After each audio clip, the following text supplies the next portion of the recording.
নমস্কার বন্ধুরা, welcome to my channel uncut Pintu.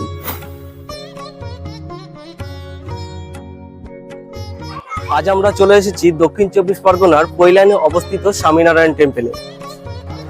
বিশ্বের মধ্যে 1150টা স্বামীনারায়ণ টেম্পলের মধ্যে এটি হলো একটি।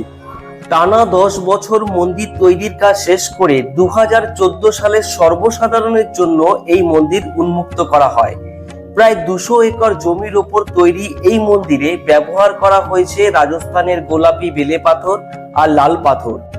কথিত আছে প্রভু স্বামীনারায়ণ একসময় নীলকান্ত বর্ণী রূপে সাগরদ্বীপে কপিলমুনির আশ্রম দর্শনের জন্য এই স্থান অতিক্রম করে যান এবং তার জন্যই এই স্থানকে বেছে নেওয়া হয় মন্দির নির্মাণের জন্য। তেমন আরো ইন্টারেস্টিং ভিডিও পেতে ভিডিওটিকে একটি লাইক ও চ্যানেলটিকে সাবস্ক্রাইব করে নিতে ভুলবেন না যেন।